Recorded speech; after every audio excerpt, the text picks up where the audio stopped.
नालंदा जिले के नालंदा खुला विश्वविद्यालय में SAARC journalist forum India chapter Amrapali कला साहित्य सम्मेलन और मानवाधिकार टुडे के संयुक्त तत्वाधान में 2 दिवसीय अंतर्राष्ट्रीय सम्मेलन आयोजित किया गया। जी हां, इस सम्मेलन में 7 देशों से लगभग 36 मेहमान और देश के विभिन्न राज्यों से करीब 200 प्रतिनिधि शामिल हुए। जी हां, आपको बता दें, सम्मेलन के दौरान विभिन्न अतिथियों ने अपने विचार साझा किए। उन्होंने नालंदा विश्वविद्यालय के इतिहास, उनकी उत्पत्ति और विकास और उनके आसपास के वाद विवाद और आपत्तियों पर भी चर्चा की। कहा गया है कि जैसे आज दुनिया में कुछ देश दूसरे पर कब्जा करने के लिए आक्रमण करते हैं, ठीक उसी तरह नालंदा को भी किसी ने कब्जा नहीं की और असमर्थ होने पर इसे जलाने तक की बात हुई है। जी हां, इस अवसर पर प्रोफेसर रविंद्र नाथ शिक्षाविद ने भी अपने विचार व्यक्त किए और नालंदा के महत्व को रेखांकित किया।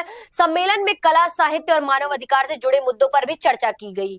सबसे पहले दुनिया की बौद्धिकता को एक किया, दुनिया की बौद्धिकता को एक किया। उसने ये बताया कि दुनिया की बौद्धिकी का और दुनिया की भौगोलिकी का सबसे बड़ा आधार क्या हो सकता है।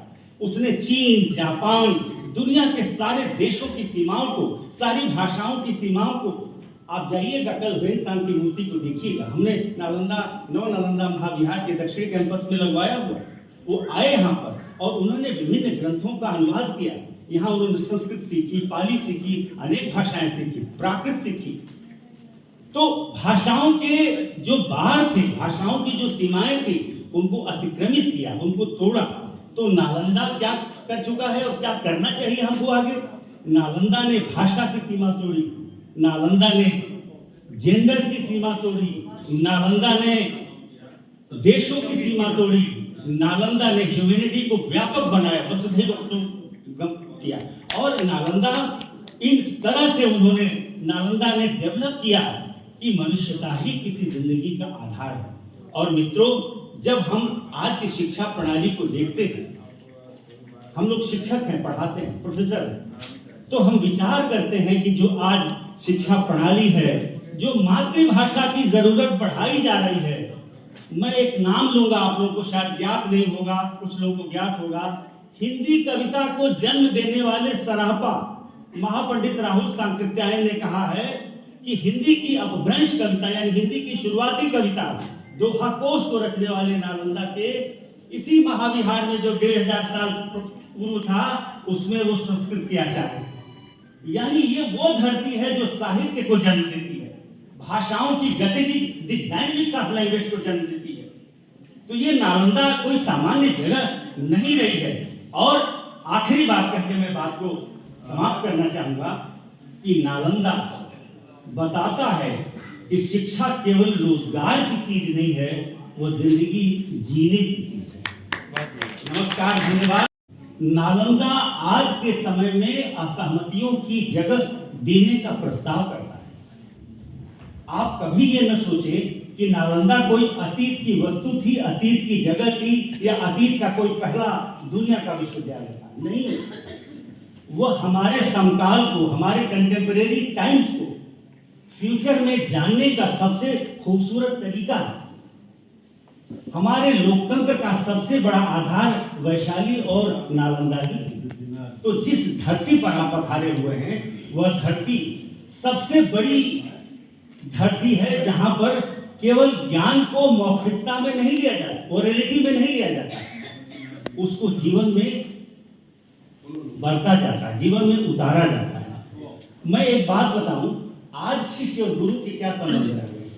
नालंदा के जो प्राचीन महाविहार की स्थिति थी 1500 वर्ष पूर्व, वहां गुरु और शिष्य के बीच का संबंध विचारों के हस्तांतरण का संबंध था। पीढ़ी के हस्तांतरण का संबंध नहीं था, विचारों के हस्तांतरण का संबंध था। और वो विचार आवश्यक नहीं कि गुरु शिष्य में वही दे जो शिष्य को सूट करे। आजकल तो हम वो बात करते हैं जो आपको सूट करता है। इसीलिए जब हम हिंदी में या किसी भाषा में किसी रचना की समालोचना लिखते हैं, किसी किताब की आलोचना लिखते हैं, तो पहले देख लेते हैं कि लेखक किस विचार का है, वो क्या चाहता है, फिर वैसी ही बात हम करते हैं। हमारे पत्रकार इतना जूझते हैं पूरी दुनिया में, और वो लड़ते हैं उस लोकतंत्र के लिए जो उनको खुद परेशान करता है, एक सत्ता तंत्र के रूप में। तो नालंदा सत्ता तंत्र के बदले समाज तंत्र को मजबूत करने की जगह थी। नालंदा केवल ध्यान की जगह नहीं थी मित्रों, कि वहां केवल ध्यान होता था, नहीं, वह ध्यान और अध्ययन, स्टडी के बीच में, मेडिटेशन और स्टडी के बीच में, ध्यान और अध्ययन के बीच में एक सेतु का काम करता था। तो ध्यान और अध्ययन कभी भी एक दूसरे के विरोधी नहीं रहे। बार बार बताता है, आपको बार बार समझाता है। और सबसे बड़ी बात है कि नालंदा ने सत्ता का ख्याल नहीं रखा, सत्ता के बल पे नालंदा नहीं चलता था, यहाँ के समाज के बल पे चलता था। मेरे पास टाइम होता तो मैं बताता, यहाँ इतने गांव के लोग नालंदा को सपोर्ट करते थे, भौतिक रूप से, सांस्कृतिक रूप से, अविरल साहित्यिक रूप से, गांवों से चीजें आती थी, ये नालंदा विश्वविद्यालय। और मैं पूरे दावे से कह रहा हूं कि नालंदा में अगर कोई शिक्षक या छात्र मौन बैठा है तो वह भी अध्ययन का तरीका है, दिस स्टाइल ऑफ स्टडी। मौन को भी उन्होंने एक विषय बना लिया। और जैसा कि हमारे भाई राजा राम जी ने कहा, मैं कहना चाहता हूं कि कठोपनिषद में एक बहुत सुंदर बात कही गई है। वहां कहा गया कि गुरु कौन है, तो तर्क को ही गुरु बताया गया। Logic is the teacher. अगर आप जिज्ञासा नहीं करेंगे, तर्क वितर्क नहीं करेंगे, तो काहे के आप शिष्य हैं और काहे का वो गुरु है। मैं तो अपने कक्षा में एमए और पीएचडी के कक्षा में बच्चों को प्रोत्साहित करता हूं कि सवाल पे सवाल पूछो, पूछने से तुम वो जान पाओगे जो मैं बताने से तुम्हें नहीं बता पाऊंगा। वहां की संस्कृति को उन्होंने देखा और हमारे भारत की संस्कृति को उन्होंने देखा, दोनों का कंपैरिजन करके उन्होंने लिखा कि भारत की संस्कृति कालांतर में भी श्रेष्ठ था और आज के परिप्रेक्ष्य में भी यह श्रेष्ठ है। इसलिए इसके श्रेष्ठता को समझा जाना चाहिए। हमें इस बात पर कभी भी कोसना नहीं चाहिए कि हम कैसे देश में, हमारी भाषा क्या है, हमारी पहचान क्या है।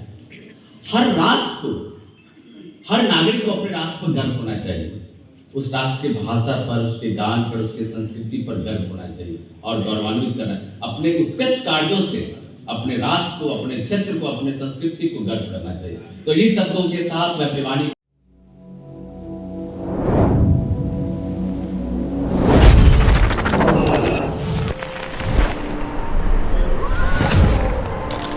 जय जोहार। छत्तीसगढ़ राज्य अपन गठन के 25 बछर पूरा करी है।